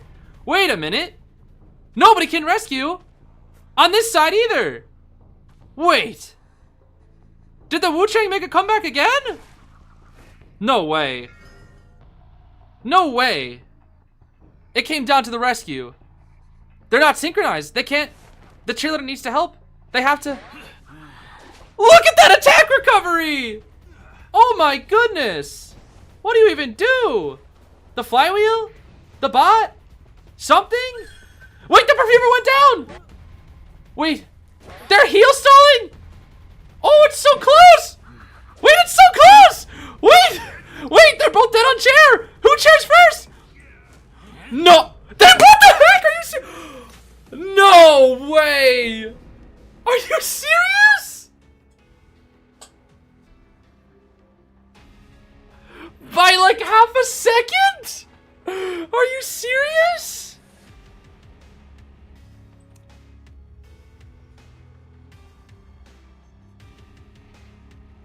That's... Are you serious? Oh my gosh. And that's it. Because of that comeback, that is it. That is a 2-0 victory for Great Value. Oh my gosh. I can't believe it. I've never seen a closer tarot game than that before, dude. I have quite literally never seen a closer game than that. That was actually just down to seconds. And Great Value will be the winners of the second round, or the second set of the day. Oh my gosh. And as a reminder too, PMO had the highest overall ranked survivors too. Oh, that was insane. That was absolutely insane. It was seconds away. Seconds away. Good stuff to GR8V, great value. I've never seen it. I've never seen a closer game, dude. I have quite literally never seen a game as close as that in Tarot. Never. Not once. Not once. I've seen somewhat close, but not down to the like half second, dude. Because they were both dead on chair. It was an after half rescue. Oh my gosh. That was an insane set. An absolutely insane set. Sheesh. Okay, well, we only have one more set for today. These sets have been going by fast since they've been 2-0s, but they have been good sets, though. They have been very, very good sets. So, for match 3, we have BigBack Gaming with the funny hamburger logo versus Sharks with the cute shark logo, I must say. I do really like both of these teams' logos. As a quick reminder, let's pull up the teams here. Here is BigBack Gaming. They have quite a few members on their team, actually. Quite a few members. So we might actually see quite a few subs from the side of BigBack Gaming when it comes to round 1 and round 2, potentially even round 3, if we actually get to see a round 3 here today. But their logo is pretty funny. Just a nice looking cheeseburger there. And then we also have Team Sharks as well. Absolutely adorable logo. Honestly, I think I'm a bit biased. I think their logo might be my favorite. It's just so cute. I mean, you can't look at that cute little shark and tell me that you don't love it and want to give it like a nice little hug. Like it's just a sleepy looking cute little shark. Absolutely adorable. And I like how they have the player names at the bottom of that too. That's quite cute, I must say. Quite cute. So, now we just gotta wait for the players to get ready here. I think my mouse is bugged or something. I don't know what's going on. It keeps wanting to like right click. I don't know. Strange. But yeah, we should be getting started with the with the next set here very, very soon. Let's see. Let me see how we're doing. Yeah, looks like both teams are getting into their respective VCs, so we should be starting here very, very soon. Very, very soon. Okay, I am very confused as to what the heck is going on with my I think it has something to do with my drawing tablet making me right click or something. I don't know. Who knows, bro? Who knows? Very odd. That's when I just unplug it. That'll fix it. Okay. Yeah, I love their logo. It's so cute. It is so very cute. Okay, looks like they're actually all saying that they're ready, so we should be good to go in just a couple minutes. They're doing coin toss, and then we'll take a look at the map ban and picks. Actually, it's still bugging out.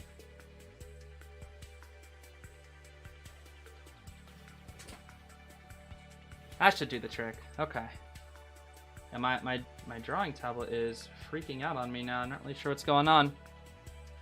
Okay. Oh my gosh, I'm seeing so much cheering for Sharks in the chat. Sheesh. Guess people really want the Sharks to win, huh? How about that? Tossing my drawing tablet aside. Don't need that. All right, let's see here. Yep, they are doing coin toss. And I think Team Shark has won the coin toss. I think we can get into the ban and picks here right now. There we go. Let's make sure it is the right teams. Here we go. So for map 1, it looks like Shark. I'm gonna read that as Shrek, and I am so sorry, Team Shark. I see SHRK and I want to say Shrek. I'm so sorry. But we'll see. So yeah, they're choosing hospital. Looks like they're choosing hospital. No, are they?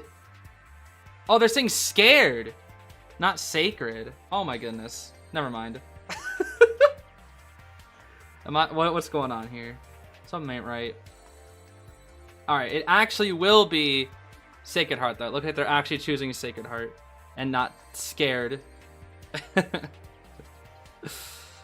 Interesting. And then it'll be BigBack's turn to choose the second map. BigBack Gaming. Scared Hospital.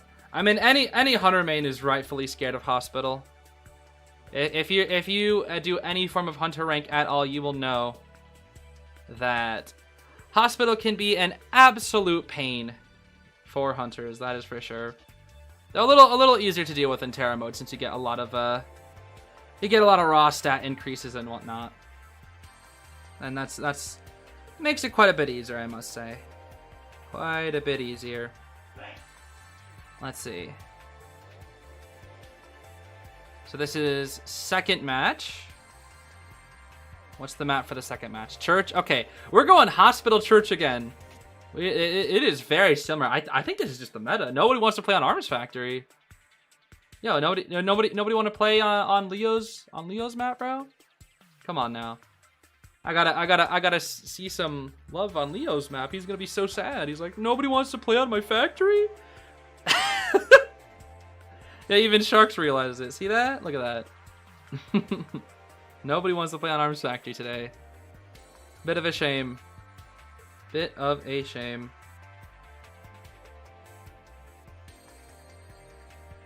And wow, BigBack Gaming wants to see.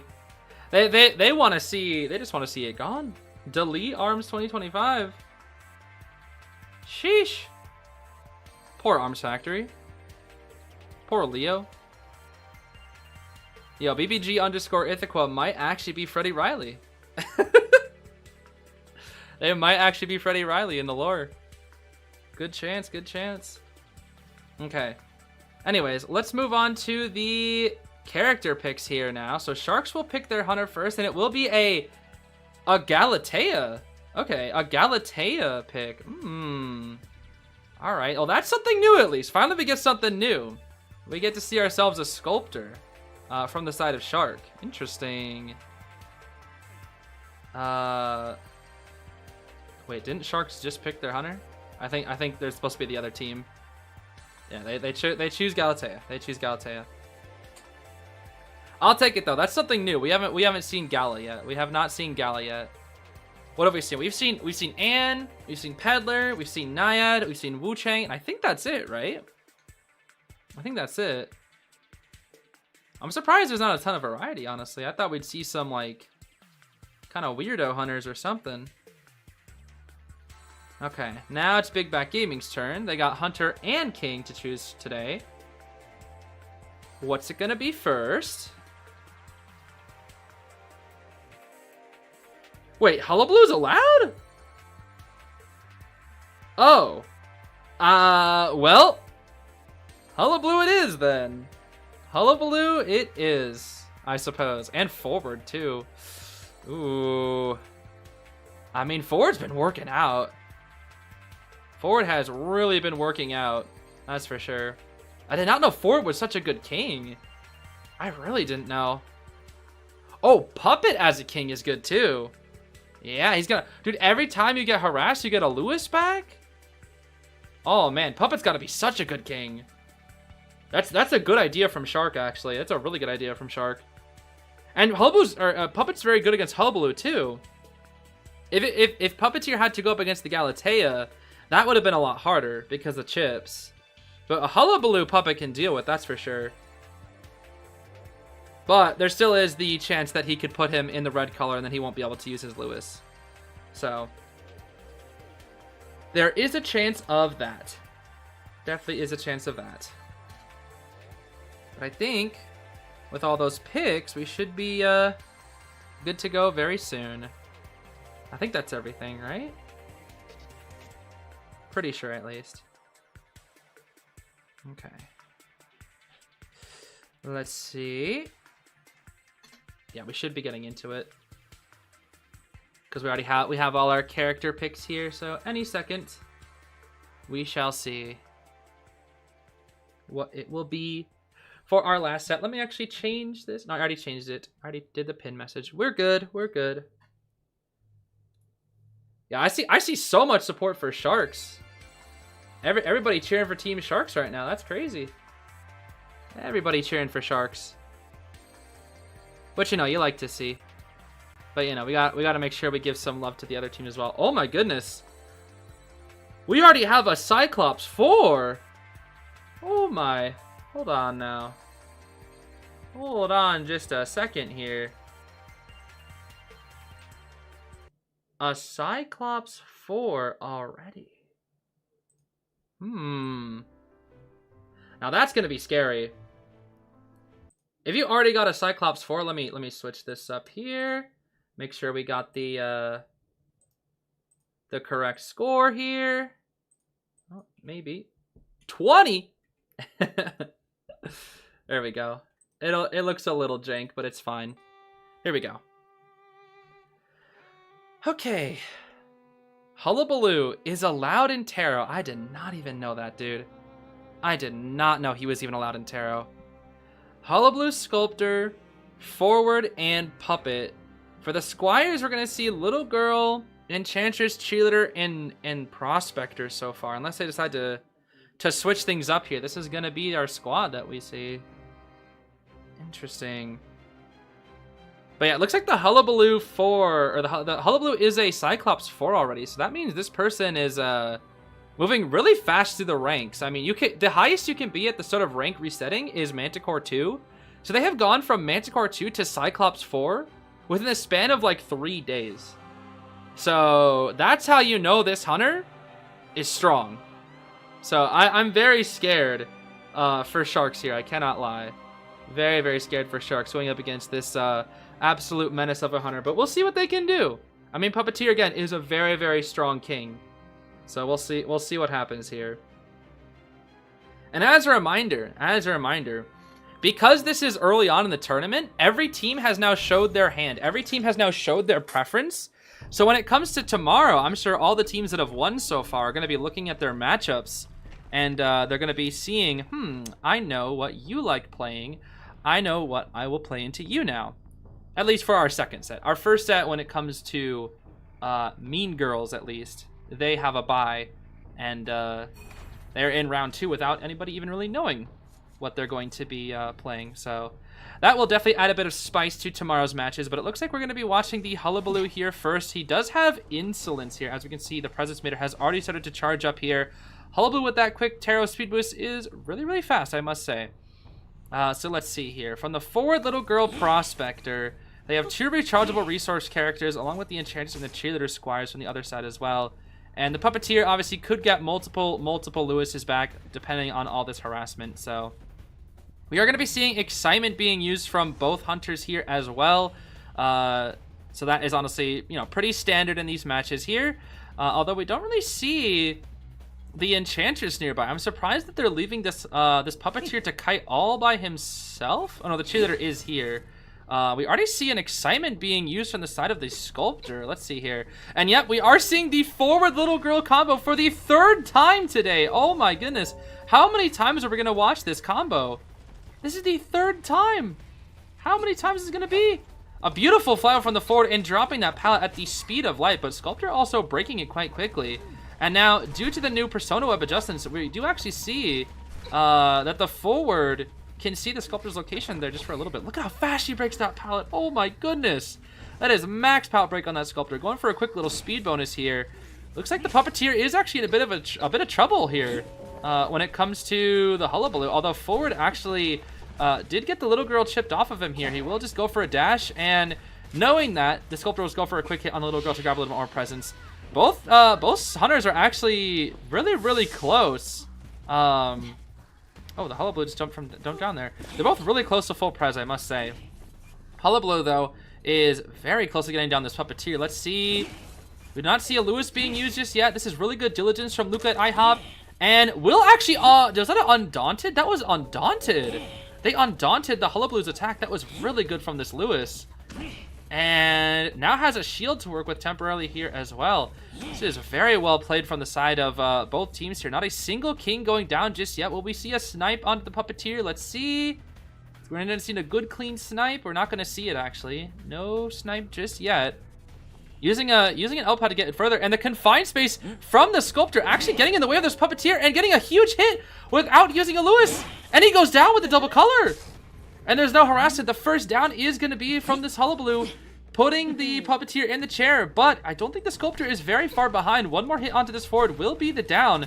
Although there is still quite a lot of support being given to this forward here as well. This is still winnable for both sides, that's for sure. We do see a bot out there decoding a cipher. I'm not really sure whose bot that is. Forward will get a little bit more distance here. Finally does run out of the football though. And oh my goodness, with that full pres statue, it looks like he's one chip away from going down. Let's see, can the Hullabaloo manage to prevent this rescue? No, he cannot. The puppeteer will also get an instant drink off this chair. He needs to be able to get to a safe zone to be able to get that drink up. We do have runes to work with. There are still quite a few pallets. But with 2 colors here, let's see. There's a 3-stack. That's a huge 3-stack onto the Hullabaloo. Not even going to use the... not going to use excitement to deal with it either. That's going to buy some distance for the puppeteer to get away and heal up properly. And we do see the sculptor has finally chaired this forward. And both... If she actually plays her cards right, she could stuff both of these rescues here.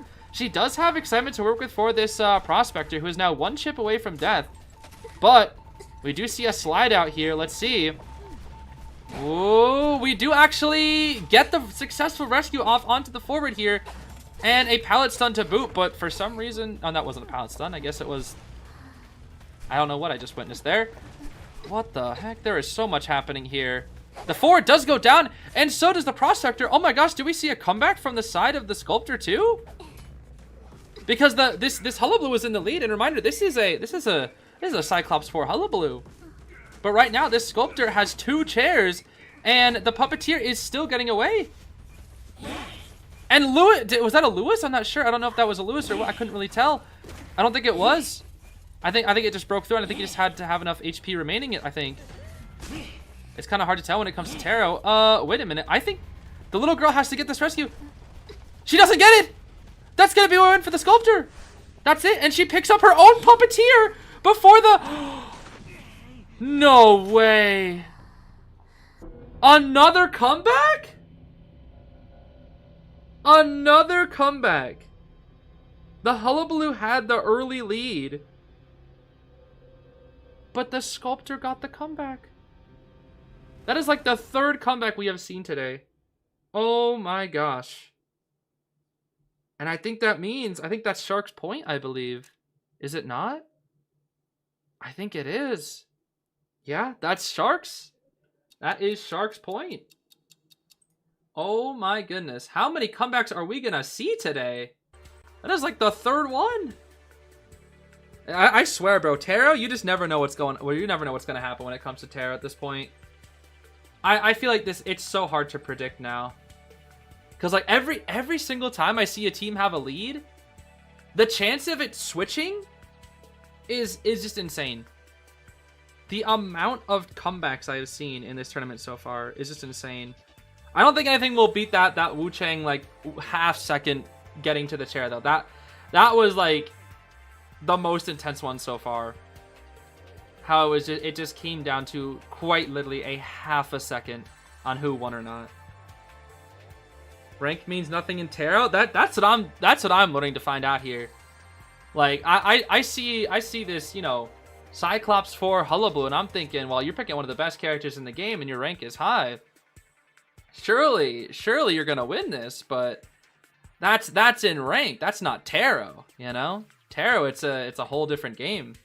Maybe you have rank mastered, but do you have Taro mastered?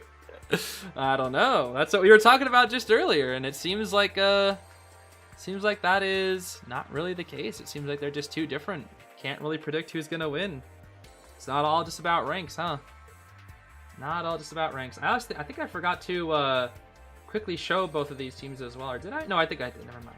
We do have both these teams here though, as a reminder. I still love Sharks' logo. They have such a cute logo, I must say. Taro is depending on how well you can handle a lot of harass. I feel like as a hunter, that's a good point, yeah. If you can handle a lot of harassment. I mean, apparently Percy is supposed to be available now. I mean, Percy does pretty good versus harassment, so I don't know. But I don't know how good Percy is in this game mode. I really don't know. I really do not know. But we'll be getting into round 2 any second now. I think they're just about to set up the Bannon picks, so we'll take a look at that in just a minute. I don't know if we're going to be seeing any subs from either side either. I think they're deciding on subs if they want to do any sub players just yet. They might not. But as a reminder, this will also be Red Church as our second map too. So no more hospital having to deal with. Okay, it looks like they are getting into the Bannon picks here. So let's head on over there. Here we go. Looks like they're actually banning Galatea because they do not want to deal with that Gala they just had to fight. Yeah, I mean, the Gala had a bit of a slow start, but when it came to that camp, oh man. It looked like that camp did really, really well for the side of the Sculptor because it looked like none of the Squires could manage to get the rescues, it seemed. Which just was pretty tough, pretty tough.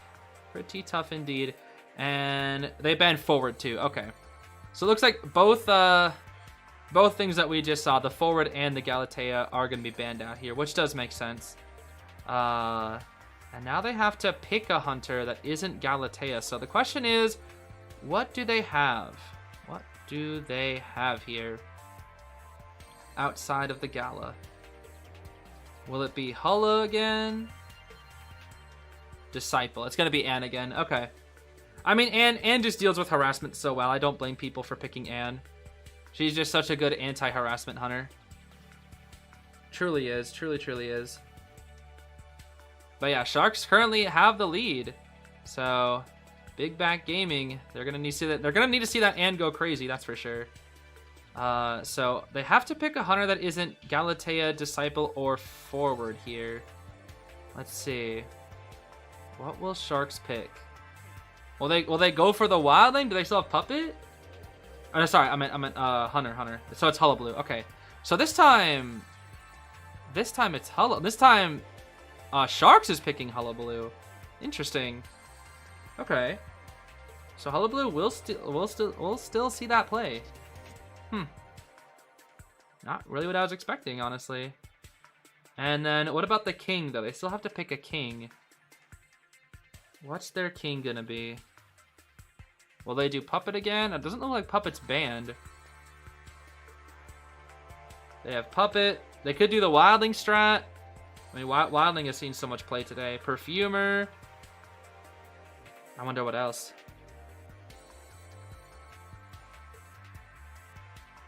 It's gonna be Puppet again, yeah. It's gonna be Puppet. Yeah, quite literally, don't fix what isn't broken, you know?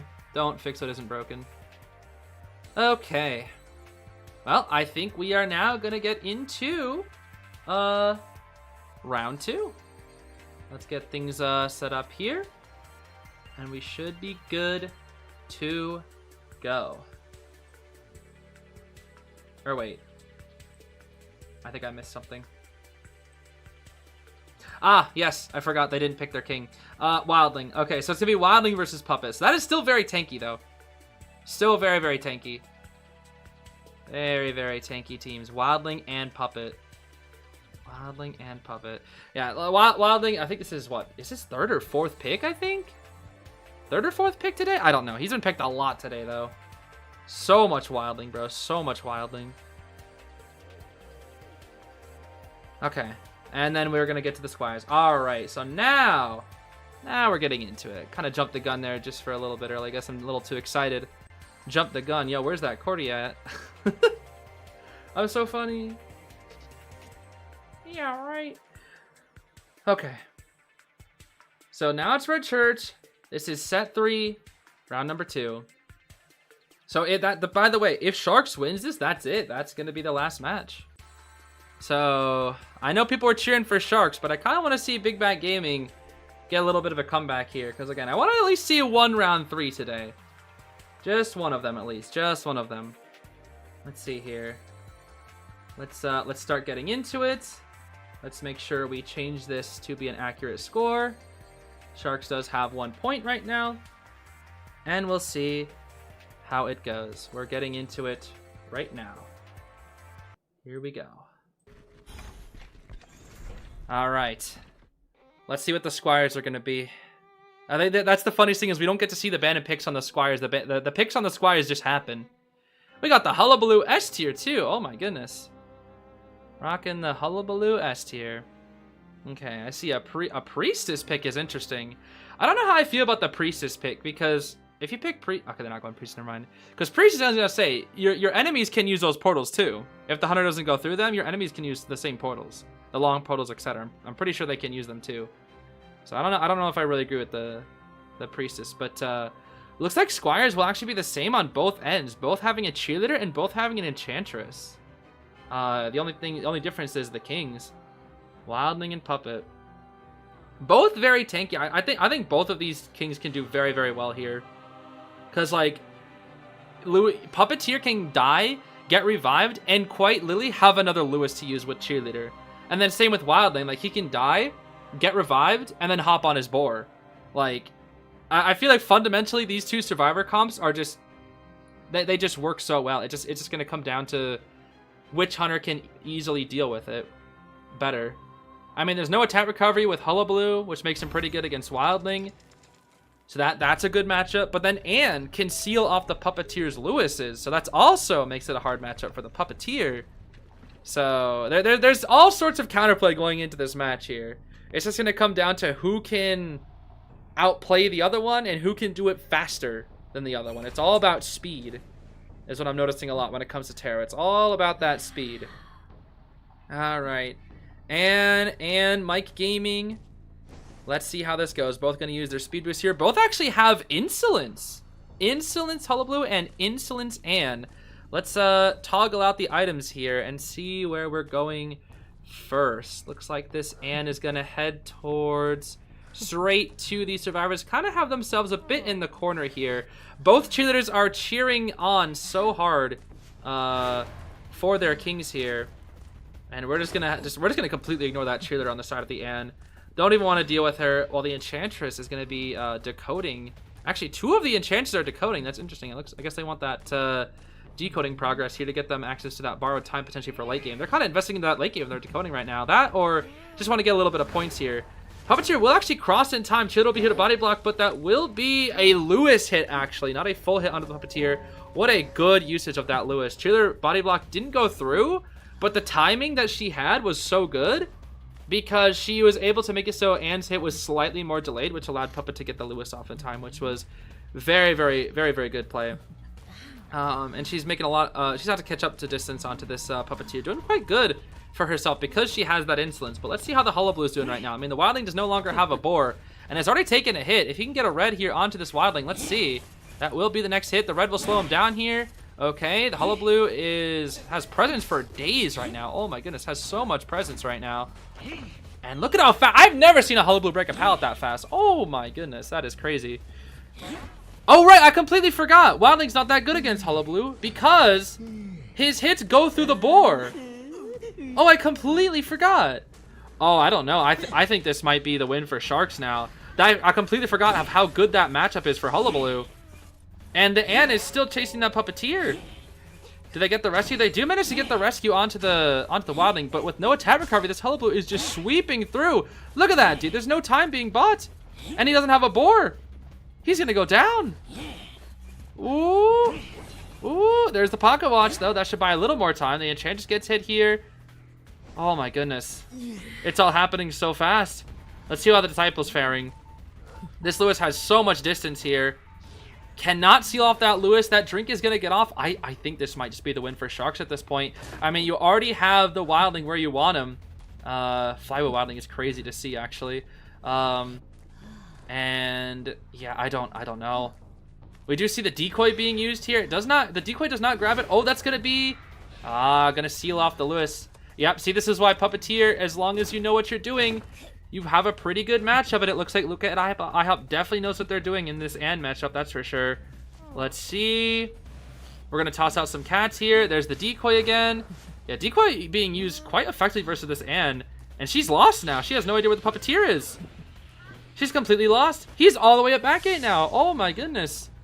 This Puppeteer is buying so much time. But as for the Hullabaloo, he just got a hit on the Wildling I just saw. But they do have enough to go for a revive here. They do have enough for a cheerleader revive. Let's see. Bonk, revive with the cheerleader. Very good. So now we just need to stall for even more time. And until... he breaks out so fast. That's insane. I cannot believe how fast he breaks out. Look at that, dude. So fast. So gosh darn fast. Oh my goodness. What a pallet storm from the Wildling. But the excitement. He jumps again. Oh, these squires are putting in the work. The Wildling does go down, though, and they go for the 3-stack, but it's a little too late. And now the Hullabaloo can pick up. But the gunshot. Woo, what a good gunshot from the cheerleader. And now the Wildling can continue. And if he can get a little bit further, he can get on the board potentially and kite this out. There's the board. Can he get around? I mean, even though he can't eat hits with the board, he can at least get distance. Look at that. He's going so fast now. If he can juke these hits. But no, the snipe from the Hullabaloo will be the second hit. Doesn't Enchantress have a stun? She doesn't. She has no stun. And if she goes down, that's it. That'll be the second chair. But wait. The Ann gets the chair too. Oh, this is her first chair though. The Wildling's on his second. But this is the first chair from the Ann. I don't know if she's gonna be able to catch up in time. She's gonna have to stuff. This Ann has to stuff. Issue is the Enchantress is at full health. I don't know how you stuff this rescue. It's gonna be too hard. They do get the save on the Wildling, but he needs to kite this out. If he dies again, it's over. And he does go down. Is there any form of harassment? The Enchantress is downed. That's gonna be it. That's it. That's the third chair on the Wildling, and that's it. Even TPing to the Squire just to see how they're doing. And that is it. And I'm pretty sure that is the win for Sharks. I think it is. I'll quickly go for the double check, but I'm pretty sure that's the win for Sharks. In 2-0 fashion. It was a 2-0 each time? That is. It is the win for Sharks. Oh my goodness. 2-0 fashion. Each set? Every single one? They were all 2-0? That's kind of insane to me. I cannot believe that. I cannot believe that. 2-0 from each team, dude. 2-0 from each team.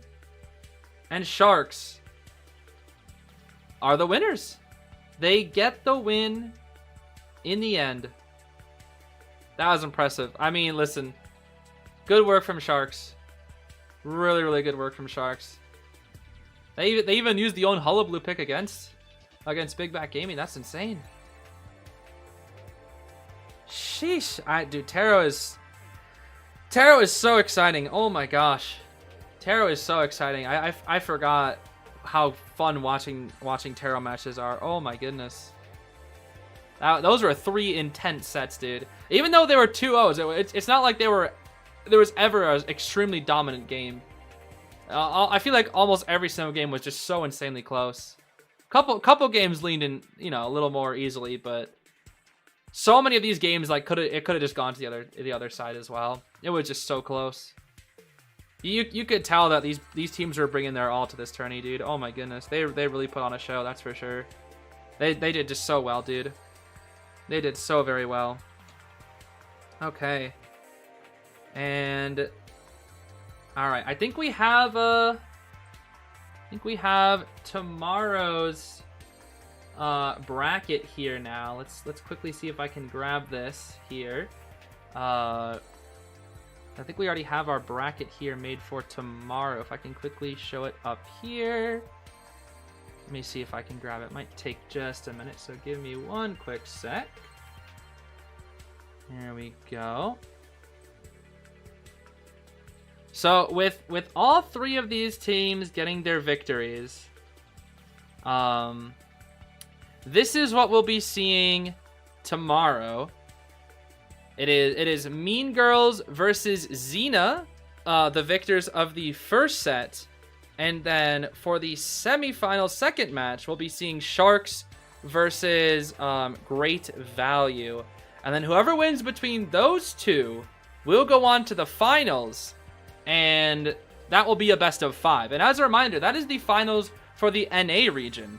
Whoever wins that will go on to the true finals to play with all the other regions, which will be super crazy. I don't know how the ping's going to be in that, though. I really don't. But it's going to be intense, dude. It is going to be Very, very intense. But as for the results, we have the results here as well for the day. Let's pull up these results here.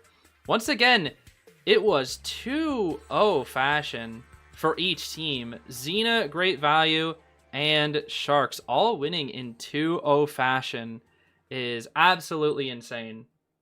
Just absolutely insane. I don't know how they did it. That's some good domination right there. That is some really, really good gameplay, I must say. Very impressive stuff. Yeah, I did not really know how a tarot tournament would work. I've never seen one before, but this was really exciting. This was very, very exciting. So, I don't know. I hope you guys enjoyed. I hope the audience enjoyed because I had so much fun watching these matches. Good stuff to all the teams. Team Rocket, Xena, PMO, Great Value, BigBack Gaming, and Sharks. They all played very, very well. Put on such a huge show. And I'm curious to see what Mean Girls will be able to do in tomorrow's match as well. We'll be able to see them for the first time tomorrow. Will be the exact same time. We'll be back here tomorrow the exact same time this stream started today. So make sure to come out tomorrow, cheer for your favorite teams, and see who will win the finals and move on to the true finals, I guess you could say. So yeah, really good stuff to all the teams. I think that's going to be it for the stream for today, though. So I'm going to get the heck out of here. Thank you guys for watching on behalf of, the IVTC tourney and all that good stuff. So yeah, I guess we'll see you tomorrow for tomorrow's matchups. Come out and cheer for your favorite teams. We'll see you all there. Have a good one.